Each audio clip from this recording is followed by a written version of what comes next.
गली news India की top 10 bulletin report में आपका स्वागत है। इस रिपोर्ट में हम कवर करेंगे 10 वो अहम खबरें जिन्हें मीडिया की हेडलाइंस में जगह नहीं दी गई। You are watching गली न्यूज। रिपोर्ट की पहली खबर में आपको बताएंगे कि एक्शन सिनेमा के हमेशा मुस्कुराते चेहरे और दिग्गज अभिनेता जैकी चैन हाल ही में एक फिल्म प्रमोशन इवेंट के दौरान भावुक बयान देकर दुनिया भर की सुर्खियों में आ गए। गाजा में चल रही मानवीय त्रासदी को लेकर 71 साल के जैकी चैन अपने आंसू नहीं रोक पाए। एक वीडियो देखने के बाद जो सदमा उन्होंने महसूस किया उसके बारे में बात करते हुए उन्होंने कहा, बूढ़ा हो पाना असल में एक वरदान है। उनकी ये बात वहां मौजूद लोगों के दिल को छू गई। सिनेमा इतिहास के सबसे मशहूर चेहरों में से एक जैकी चैन, जो बिना स्टंट डबल के खतरनाक सीन करने और अपनी ऊर्जा के लिए जाने जाते हैं, इस बार अपने फैंस को उदास कर गए। अपनी नई फिल्म अनएक्सपेक्टेड फैमिली के प्रीव्यू और प्रमोशन के दौरान जो चीन में रिलीज हो चुकी है, जैकी चैन कैमरों के सामने आए। जब बातचीत गाजर पर पहुंची तो वो भावुक हो गए। उन्होंने कहा कि वहां बच्चों के साथ जो हो रहा है वो उन्हें सबसे ज्यादा दुख देता है और एक बच्चे के शब्दों ने उनकी जिंदगी को गहराई से असर किया। इवेंट के दौरान जैकी चैन ने गाजा की हालत दिखाने वाले एक वीडियो का जिक्र किया जो सोशल मीडिया और न्यूज में काफी देखा गया। उन्होंने बताया कि उस वीडियो में एक बच्चे से बहुत मासूम सवाल पूछा गया था, तुम बड़े होकर क्या बनना चाहते हो? उस बच्चे का जवाब पूरी दुनिया की आत्मा को झकझोर देने वाला था। बच्चे ने कहा, यहाँ बच्चे बड़े नहीं होते। जैकी चैन ने कहा, उस पल मेरी दुनिया टूट गई। जैकी चैन ने बताया कि उन्हें सबसे ज्यादा तकलीफ इस बात से हुई कि वो बच्चा ये बात बिल्कुल बिना किसी भावना के कह रहा था। उन्होंने कहा, वो मौत का आदी हो चुका था, उसके चेहरे पर कोई भाव नहीं था। मैं खुद को रोक नहीं पाया और रो पड़ा। वहाँ बच्चे हर दिन बमों में मर रहे हैं और हम बस देखते रहते हैं। 71 साल की उम्र में सैकड़ों फिल्मों और कई खतरों से गुजर चुके जैकी चैन ने जिंदगी की कीमत पर एक गहरी बात कही। उन्होंने कहा कि जिस दुनिया में गाजा के बच्चे बड़े होने का सपना भी नहीं देख सकते, वहाँ बूढ़ा होना एक बहुत बड़ा सौभाग्य है। उन्होंने कहा, मैं सहन नहीं कर पाया, मैं रो पड़ा। लोग बूढ़ा होने से डरते हैं, लेकिन सच में बूढ़ा हो पाना जिंदगी का दिया हुआ वरदान है। वो बच्चे इस वरदान तक पहुंच ही नहीं पाते। हॉल में मौजूद लोगों और स्क्रीन पर देख रहे दर्शकों ने जैकी चैन इन शब्दों को ऐसा सबक बताया जिसे लंबे समय तक भुलाया नहीं जाएगा। जैकी चैन का इस तरह भावुक होना उनके करीबियों के लिए हैरानी की बात नहीं थी। फिल्मी करियर के अलावा वो अपनी दरियादिली के लिए भी जाने जाते हैं। फोर्ब्स मैगजीन ने उन्हें दुनिया के टॉप 10 सेलिब्रिटी दानदाताओं में शामिल किया है। वो अपनी कमाई का बड़ा हिस्सा शिक्षा, स्वास्थ्य और आपदा राहत के लिए दान करते हैं। गाजा को लेकर उनकी ये हमदर्दी भी उसी सोच का हिस्सा मानी जा रही है। बच्चों की मौत और वहाँ हो रही हिंसा पर चुप न रहकर और यहाँ बच्चे बड़े नहीं होते जैसे वाक्य को फिर से दुनिया के सामने लाकर जैकी चैन ने सोशल मीडिया पर बड़ी प्रतिक्रिया पैदा की है। इस दिग्गज अभिनेता की इंसानियत ने एक बार फिर साबित कर दिया कि कला सिर्फ मनोरंजन नहीं होती बल्कि इंसानियत की आवाज भी होती है।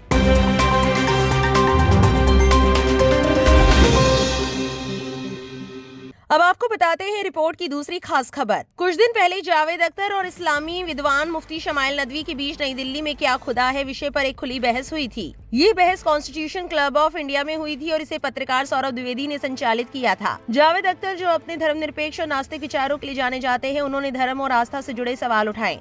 वहीं मुफ्ती शमाइल नदवी ने तर्क दिया और धार्मिक सोच के आधार पर खुदा के अस्तित्व की बात रखी। ये बहस सोशल मीडिया पर तेजी से वायरल हो गई है और लोगों की अलग अलग तरह की प्रतिक्रियाएं सामने आई। बहस को लेकर मजहबी लोग, नास्तिक और धर्मनिरपेक्ष सोच रखने वाले लोगों के बीच सोशल मीडिया और अलग अलग प्लेटफॉर्म पर जोरदार चर्चा हुई। कुछ लोगों को मुफ्ती साहब के जवाब काफी असरदार लगे और उन्होंने उनके बोलने के तरीके की तारीफ की, जबकि कुछ लोगों को जावेद अख्तर की धर्मनिरपेक्ष सोच ज्यादा मजबूत और असरदार लगी। इस बहस ने भारत जैसे विविध समाज में आस्था, तर्क और सार्वजनिक चर्चा को लेकर फिर से बड़ी बातचीत छेड़ दी। अब इसी दौरान जावेद अख्तर का एक ट्वीट सामने आया है जिसमें वो काफी गुस्सा है और उनका ये ट्वीट चर्चा का विषय बन गया है। दरअसल मशहूर लेखक और गीतकार जावेद अख्तर ने कहा है कि उनके बारे में एक नकली वीडियो सोशल मीडिया पर फैलाया जा रहा है। उन्होंने चेतावनी दी है कि जो लोग ये वीडियो बना और फैला रहे हैं उनके खिलाफ कानूनी कार्रवाई की जाएगी। गुरुवार को जावेद अख्तर ने सोशल मीडिया प्लेटफॉर्म एक्स पर एक लंबा संदेश लिखा और इस वीडियो की सच्चाई बताई। उन्होंने कहा कि एक फर्जी वीडियो घूम रहा है जिसमें उनकी कंप्यूटर से बनाई गई नकली तस्वीर दिखाई गई है। उस तस्वीर में उनके सिर पर टोपी लगाई गई है और ये झूठा दावा किया जा रहा है कि अब उन्होंने भगवान को मान लिया है। जावेद अख्तर ने इसे पूरी तरह बकवास बताया। उन्होंने ये भी कहा कि वो इस मामले की शिकायत साइबर पुलिस में करने पर गंभीरता से सोच रहे हैं। साथ ही जो लोग ये फर्जी खबर बना रहे हैं और जो इसे आगे शेयर कर रहे हैं, उन सबको अदालत में ले जाने की बात कही है। उनका कहना है कि इससे उनकी इज्जत और भरोसे को नुकसान हुआ है। इस पर एक एक्स यूजर ने ट्वीट कर एक जवाब लिखा, सर, हमारे अल्लाह और हमारे इस्लाम में किसी को भी जबरदस्ती इस्लाम स्वीकार करने की इजाजत नहीं है। जब आप मुसलमान बनेंगे तो आप अपनी आजादी से कलीमा पढ़कर इस्लाम में आएंगे। यही हमारे इस्लाम की खूबसूरती है कि ये किसी पर जबरदस्ती नहीं करता।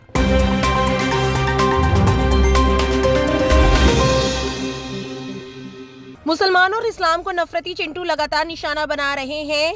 इस रिपोर्ट की तीसरी खबर भी कुछ ऐसी ही है। जी हां, उत्तर प्रदेश के झांसी जिले के ज्वेलर्स ने ग्राहकों से खास अपील की है। सिपरी सराफा व्यापार मंडल की इस अपील में कहा गया है कि ग्राहक चेहरा खुला रखकर ही गहनों की खरीदारी करे।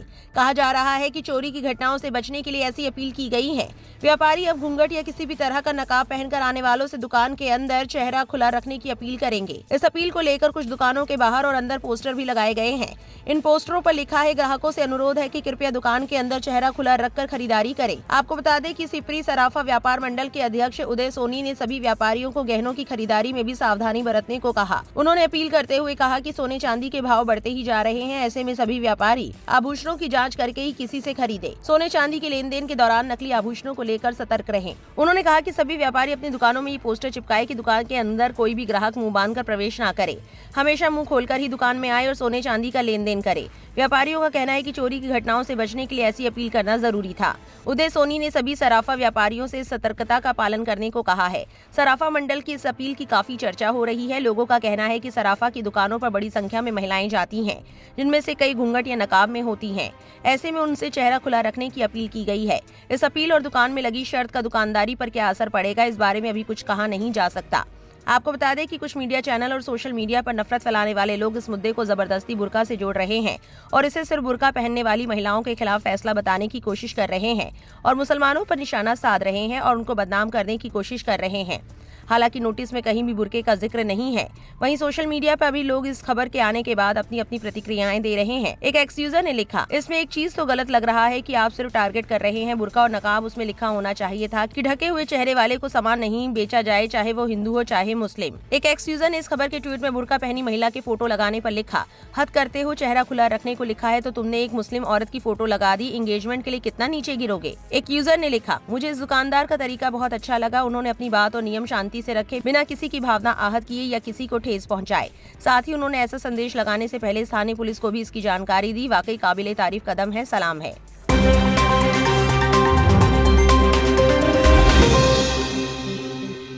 अब रुक करते हैं इस बुलेटिन की चौथी बड़ी खबर की तरफ, जिसमें आपको बताएंगे कि कैसे इंसानियत को शर्मसार किया गया। गाजियाबाद के मोदी नगर का एक रेस्टोरेंट, बाहर शहर का शोर था और अंदर एक कैबिन के बंद दरवाजे के पीछे एक युवक और युवती थे। उन्हें इस बात का अंदाजा नहीं था कि दरवाजे के उस पार भीड़ उनका इंतजार कर रही है।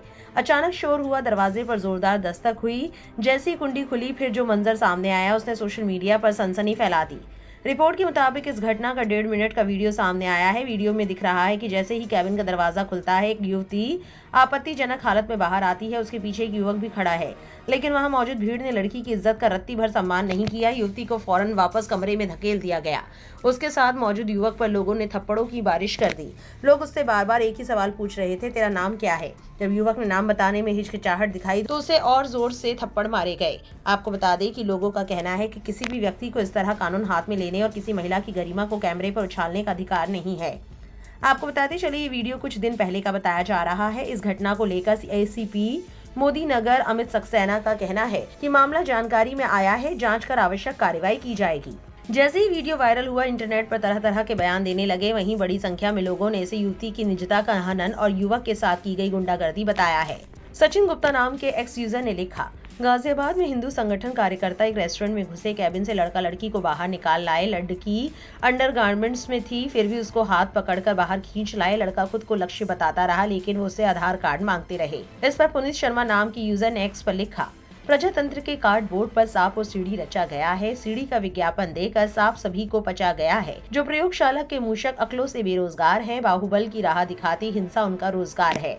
तानाशाह की प्रबल प्रेरणा मूषक को महाकाय करेगी। धर्मराज तुम मातम गाओ, भीड़ हमारा न्याय करेगी। तरुण गौतम नाम के एक्स यूजर ने लिखा, यूपी खासकर गाजियाबाद में पूरी तरह से कानून व्यवस्था बिगड़ चुकी है। इन गुंडों को किसने हक दिया कि ऐसे किसी जोड़े के साथ जबरदस्ती करें और उन्हें परेशान करें?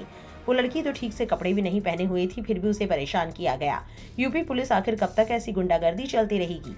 लड़की को इस मामले में FIR दर्ज करानी चाहिए। जहां बात विवाद की चल रही है, तो इस रिपोर्ट की 5वीं खबर भी कुछ इसी तरह की है।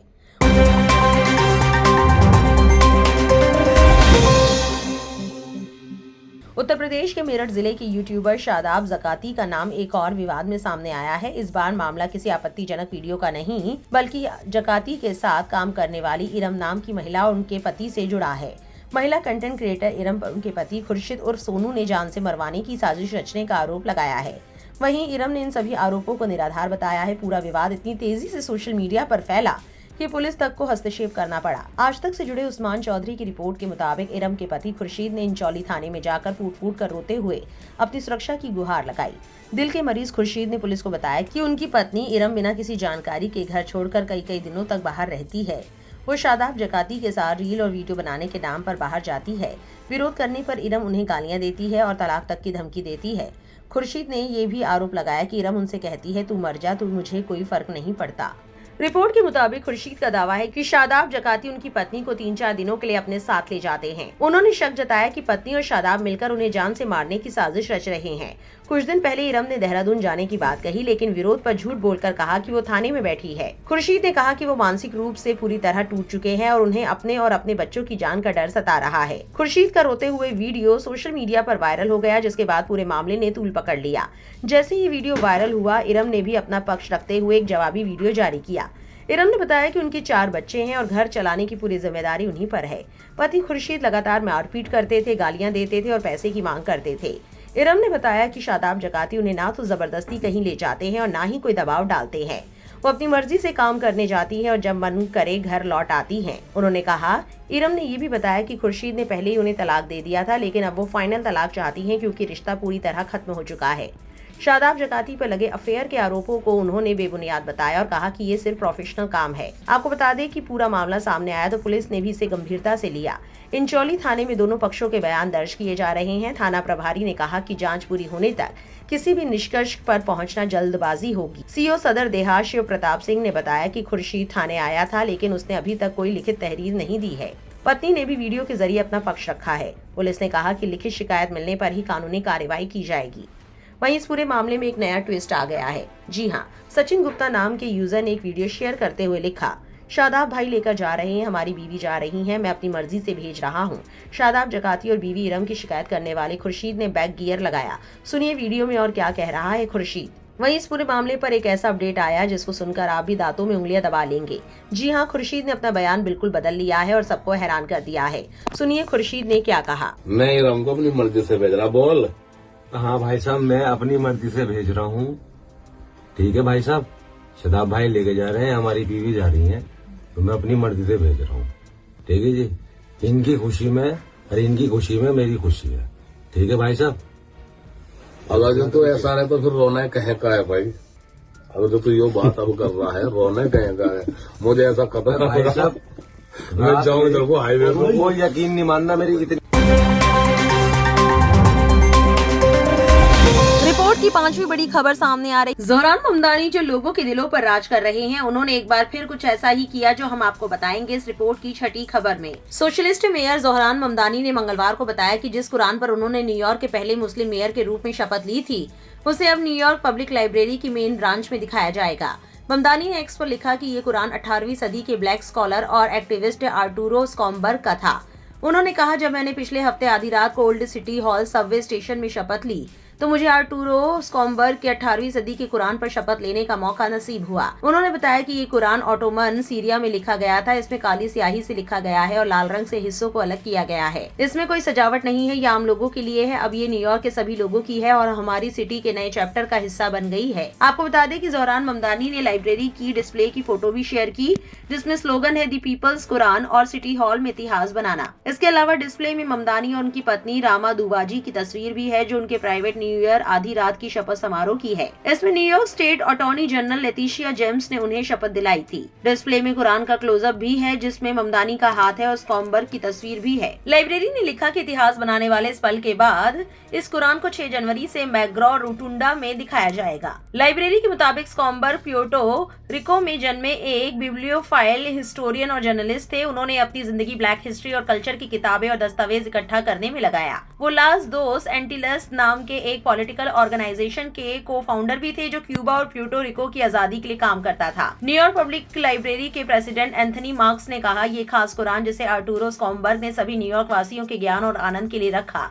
शामिल होने, प्रतिनिधित्व और नागरिक भावना की एक बड़ी कहानी बताता है। न्यूयॉर्क पब्लिक लाइब्रेरी की मिडिल ईस्टर्न और इस्लामिक स्टडीज की क्यूरेटर हिबा आबिद ने भी कहा, इस कुरान की अहमियत सिर्फ इसके खूबसूरत सफ़हात में नहीं है, ये आम लोगों के लिए है, ना सिर्फ इसकी सादगी की वजह से बल्कि इसलिए भी क्योंकि ये देश की सबसे बड़ी पब्लिक लाइब्रेरी के कलेक्शन का हिस्सा है। इसकी खासियत लग्जरी में नहीं बल्कि पहुंच में है। हमें उम्मीद है कि ये न्यूयॉर्क वासियों को हमारे मिडिल ईस्टर्न और इस्लामिक कलेक्शंस को और जानने के लिए प्रेरित करेगा।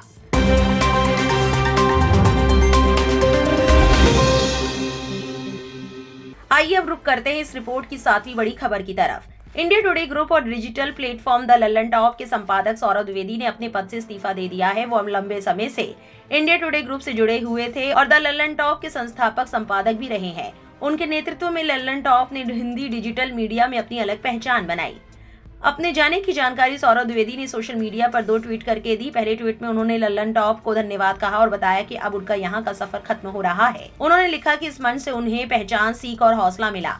दूसरे ट्वीट में उन्होंने एक तस्वीर के साथ लिखा, एक अल्पविराम के बाद नई यात्रा की तैयारी, जिससे इशारा मिलता है कि वो आगे कुछ नया करने वाले हैं। वहीं सोशल मीडिया पर ये अटकलें लगाई जा रही हैं कि डज गॉड एग्जिस्ट नाम की बहस के बाद सौरभ द्विवेदी का द लल्लन टॉप से जाना उसी विवाद से जुड़ा हो सकता है। इस बहस में जावेद अख्तर और मुफ्ती शमाल नदवी शामिल थे, जिसे सौरभ द्विवेदी ने खुद मॉडरेट किया था। एक यूजर ने सौरभ द्विवेदी की एक्स पोस्ट पर डज गॉड एग्जिस्ट डिबेट का हवाला देते हुए पूछा, क्या इंडिया टुडे ने आपको उस बहस की वजह से निकाल दिया था? वहीं नरगिस नाम की यूजर ने ग्रोक से पूछा, क्या ये बात सही है कि मुफ्ती शमाल नदवी साहब और जावेद अख्तर की डिबेट की वजह से लल्लन टॉप के एडिटर सौरभ द्विवेदी को इस्तीफा देना पड़ा, क्योंकि इस शो की वजह से कई लोगों ने इस्लाम को भूल किया? इस पर ग्रोक ने जवाब दिया, सौरभ द्विवेदी ने 5 जनवरी 2026 को लल्लन टॉप से इस्तीफा दिया है, लेकिन खबरों में इसका कारण मुफ्ती शमाल नदवी और जावेद अख्तर की डिबेट के इस्लाम में रूपांतरण नहीं बताया गया। रूपांतरण के दावे असत्यापित और खंडित पाए गए हैं। वहीं एक यूजर ने सौरभ द्विवेदी के फर्जी यूट्यूब चैनल का स्क्रीनशॉट शेयर करते हुए एक्स पर लिखा, नकल करने वाले कितने तेज है। कल सौरभ द्विवेदी का इस्तीफा हुआ तो भाई ने कल ही इनके नाम से फर्जी चैनल बना डाला, जिससे 3000 से ज्यादा लोगों ने सब्सक्राइब भी कर लिया। फिर भाई ने एक ही रात में 3 वीडियो भी डाल दी और तीनों वीडियो पे व्यूज भी आ गए। ऐसा लगता है कि लोगों को सही तरीके से पैसा कमाने में विश्वास कम हो गया है। हर किसी को शॉर्टकट चाहिए। फिलहाल ये साफ नहीं है कि सौरभ द्विवेदी ने लल्लन टॉप क्यों छोड़ा और आगे वो क्या करने वाले हैं। इसे लेकर अलग अलग कयास लगाए जा रहे हैं।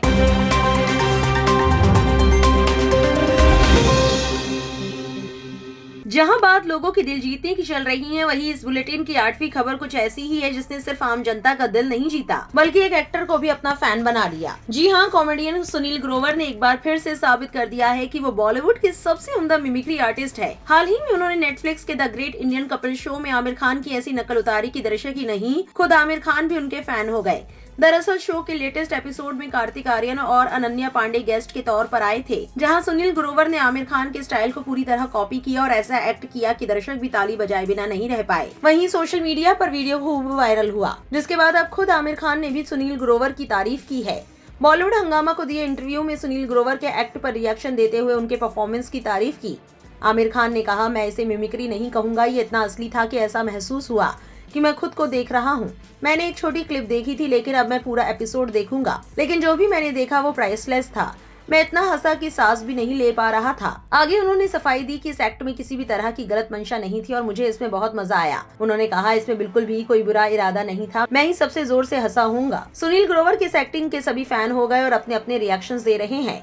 एक एक्स यूजर ने लिखा, सुनील ग्रोवर सिर्फ बोलने की कॉपी नहीं करते बल्कि उसके हाव भाव, बॉडी लैंग्वेज, फेस एक्सप्रेशन सब कुछ उतार लेते हैं। सच में मजा आ गया। एक और एक्स यूजर ने लिखा, सुनील ग्रोवर किसी की भी नकल इतने नेचुरल तरीके से कर लेते हैं, पूरा किरदार असली लगता है। अंकुर नाम के यूजर ने लिखा, सुनील ग्रोवर अपनी ही दुनिया में अलग हैं। सलमान खान के स्टाइल, अमिताभ बच्चन की आवाज और कपिल देव के सरल आकर्षण की नकल करने से लेकर अब आमिर खान की भूमिका निभाने तक वो सिर्फ नकल नहीं करते बल्कि पूरा रूप बदल देते हैं। जादू छोटे छोटे हिस्सों में है, रुक रुक कर बोलना, शारीरिक हाव भाव, चेहरे के सूक्ष्म भाव। वो इतने अच्छे से किरदार में ढल जाते हैं कि AI भी उनकी नकल नहीं कर सकता। ये सिर्फ नकल नहीं, सच्चा हुनर है। सुनील ग्रोवर केवल भारत के बेहतरीन कॉमेडियन नहीं बल्कि सर्वश्रेष्ठ कलाकारों में से एक हैं। आपको बता दें कि the great Indian Kapil show के एपिसोड में जहां कार्तिक आर्यन और अनन्या पांडे गेस्ट के तौर पर अपनी फिल्म तू मेरी मैं तेरा मैं तेरी तू मेरी को प्रमोट करने पहुंचे थे, जहां एक एक्ट में सुनील ग्रोवर आमिर खान की तरह तैयार होकर उन्हीं के अंदाज में और भाषा का इस्तेमाल करते हुए बात करते हुए नजर आए। शो का ये पार्ट तेजी से सोशल मीडिया पर वायरल हो रहा है।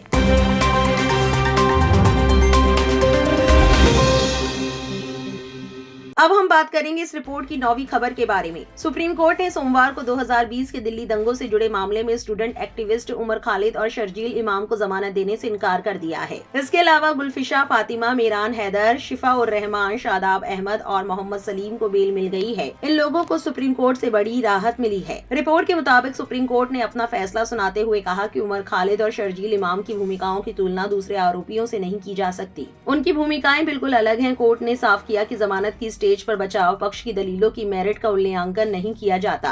न्यायिक संयम का मतलब अपने कर्तव्य से पीछे हटना नहीं है। कोर्ट को आवेदन की ठीक तरह से जांच करनी चाहिए। ये तय करना जरूरी है कि जांच में अपराध का पहली नजर में मामला बनता है या नहीं, और क्या आरोपी की भूमिका का अपराध से कोई सही मेल है। वहीं सुप्रीम कोर्ट ने मीरान हैदर, गुलफिशा फातिम, शिफा उर रहमान, मोहम्मद सलीम खान और शादाब अहमद को जमानत दे दी है। कोर्ट ने कहा कि इन आरोपियों को जमानत देने का मतलब ये नहीं कि उनके खिलाफ लगे आरोप कमजोर हो गए हैं या उनमें कोई ढील दी गई है। उन्हें कुछ शर्तों के साथ जमानत पर रिहा किया जाएगा। अगर इनमें से किसी भी शर्त का उल्लंघन होता है तो ट्रायल कोर्ट आरोपी को सुनवाई का मौका देने के बाद उनकी जमानत रद्द करने के लिए आजाद होगा। वहीं शर्जील इमाम और उमर खालिद की जमानत याचिका खारिज होने पर बहुत से लोगों ने कड़ी नाराजगी का इजहार किया है। कौशिक राज ने एक्स पर लिखा, लोकतंत्र के लिए ये एक काला दिन है कि उमर खालिद को सुप्रीम कोर्ट से जमानत नहीं मिली, जबकि वे बिना मुकदमे के 5 साल से ज्यादा समय से जेल में है। ये दुखद है कि सुप्रीम कोर्ट ने उनकी 5 साल की जेल को संविधान की तय सीमाओं से बाहर नहीं माना। अपूर्वानंद ने ट्वीट किया, उन्हें 1 मिनट के लिए भी जेल में नहीं होना चाहिए था, इसलिए जमानत कोई रहम नहीं है। उमर और शर्जील को जमानत न मिलना हमारे समय की सच्चाई दिखाता है, जहां अदालतें ही उनकी आजादी छीनने का आधार बना रही है। वहीं इस मामले पर लोग राम रहीम और कपिल मिश्रा का हवाला देते हुए भी सवाल उठा रहे हैं। जमा नाम के एक्स यूजर ने लिखा, बलात्कार और हत्या के दोषी गुरमीत राम रहीम को 15 बार पैरोल मिल जाती है, जबकि उमर खालिद को जमानत नहीं मिलती और उन्हें 1 साल तक दोबारा आवेदन से भी रोका जाता है। एक को खास सुविधा मिलती है, दूसरे को सख्त सजा। शर्मनाक। राजदीप सरदेसाई एक्स पर लिखते हैं, सुप्रीम कोर्ट ने कहा उमर खालिद को जमानत नहीं, यूएपीए में व्यक्तिगत आजादी की कोई जगह नहीं, जबकि 5 साल से ज्यादा हो गए और अब तक ट्रायल भी शुरू नहीं हुआ। वहीं बलात्कार और हत्या का दोषी राम रहीम एक बार फिर पैरोल पर बाहर आ गया। 2017 में सजा मिलने के बाद से राम रहीम 14 बार जेल से बाहर आ चुका है। यही है भारत का आपराधिक न्याय तंत्र। मुस्लिम IT सेल ने एक्स पर लिखा, भारत का लोकतंत्र एक ही तस्वीर में। नंबर 1 उमर खालिद, 5 साल से जेल में, न ट्रायल न जमानत। नंबर 2 कपिल मिश्रा, दिल्ली दंगों के आरोपी आज मंत्री, यही है हकीकत। वहीं मुस्लिम IT सेल ने एक और ट्वीट किया, दुनिया का सबसे बड़ा मजाक, भारत में कानून सबके लिए बराबर है। ध्रुव राठी ने दिल्ली दंगों से जुड़ी कुछ तस्वीरें एक्स पर शेयर करते हुए लिखा, दिल्ली दंगों में कथित भूमिका के आरोप में उमर खालिद गिरफ्तार किए गए। उन्होंने बस एकता की बात करते हुए भाषण दिया था, लेकिन जो लोग हथियारों के साथ कैमरे में दिखे और नफरत फैलाते नजर आए, वे आज भी आजाद है। ये है नया भारत। कंगना रनौत ने सही कहा था, देश में लोकतंत्र नहीं बचा है। आपको बता दें कि क्या था पूरा मामला। गौरतलब है कि CAA और NRC बिल पास होने के बाद 2020 में देश के कई हिस्सों में इस कानून के खिलाफ विरोध प्रदर्शन चल रहे थे। इसी दौरान दिल्ली में दंगे भड़क गए। इन दंगों में कम से कम 55 लोग मारे गए और सैकड़ों घायल हुए। इस घटना के सिलसिले में दिल्ली पुलिस ने उमर खालिद और शर्जील इमाम समेत दर्जनों लोगों को आरोपी बनाया और बाद में उन सभी के खिलाफ UAPA के तहत आरोप दायर किए। इस मामले की सुनवाई सुप्रीम कोर्ट में चल रही थी।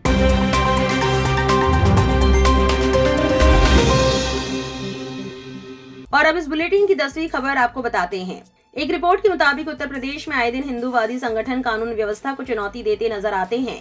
बीते दिनों बांग्लादेश में अल्पसंख्यकों की हत्या के बाद भारत के कई राज्यों में हिंदूवादी संगठन के कार्यकर्ताओं ने मुसलमानों पर जानलेवा हमला किया। इससे मुस्लिम समुदाय के लोगों में दहशत फैल गई है। कुछ इसी तरह का नजारा गाजियाबाद में देखने को मिला, जब हिंदूवादी संगठन के लोगों ने मुसलमानों की हत्या के लिए उकसाते हुए हथियार बांटे। इस घटना की वीडियो वायरल होते ही उत्तर प्रदेश पुलिस अलर्ट हो गई है। दरअसल गाजियाबाद में हिंदू रक्षा दल नाम के एक हिंदूवादी संगठन ने 29 दिसंबर 2025 को शालीमार गार्डन इलाके में तलवारें, फरसे और दूसरे धारदार हथियार बांटे थे। संगठन के राष्ट्रीय अध्यक्ष पिंकी चौधरी उर्फ भूपेंद्र चौधरी की अगुवाई में एक कार्यक्रम आयोजित किया गया, जिसमें दावा किया गया कि करीब 250 घरों में हथियार पहुंचाए गए हैं। इस मामले में थाना शालीमार गार्डन पुलिस ने ताबड़तोड़ कार्रवाई करते हुए पिंकी चौधरी और उसके बेटे हर्ष को गिरफ्तार कर लिया है। आपको बता दें कि इस मामले में अब तक पुलिस 10 आरोपियों को गिरफ्तार कर चुकी है। मुसलमानों की हत्या के लिए उकसाने वाला और हथियार बंटवाने का मास्टरमाइंड पिंकी चौधरी और उसका बेटा घटना के बाद फरार हो गए थे। पुलिस दोनों की तलाश में जुटी थी और लगातार अलग अलग जगहों पर दबिश दे रही थी। मंगलवार को पुलिस को पिंकी और उसके बेटे को गिरफ्तार करने में कामयाबी मिली। पुलिस अब मामले में आगे की जांच में जुटी है। अब इस खबर को लेकर सोशल मीडिया पर लोग अपनी अपनी प्रतिक्रियाएं दे रहे हैं। एक यूजर ने लिखा, इन हिंदू संगठनों के गुंडों ने धर्म और जाति की आड़ में आतंक मचाकर रखा हुआ है। इन हिंदू संगठनों के गुंडों पर NSA लगाकर जेल में डाल देना चाहिए, क्योंकि इन्होंने देश की शांति भंग करने की कोशिश करी है। अगर कोई मुस्लिम ने ऐसा किया होता तो उस पर अब तक यूएपीए लगा दिया होता। मिली जानकारी के मुताबिक नए साल से पहले 29 दिसंबर 2025 को पिंकी चौधरी ने हिंदूवादी संगठन से जुड़े दूसरे आरोपियों के साथ हथियारों का खुलेआम प्रदर्शन किया। इसके बाद पूरे इलाके में जानलेवा हथियारों को बांटते हुए मुसलमानों की हत्या के लिए उकसाया। एक वीडियो में कथित तौर पर आरोपी के जरिए ये कहते हुए सुना जा सकता है कि जिहादियों से सुरक्षा के लिए इसे घर में रखे, अगर कोई बहन या बेटी पर बुरी नजर डाले तो इसका इस्तेमाल करे।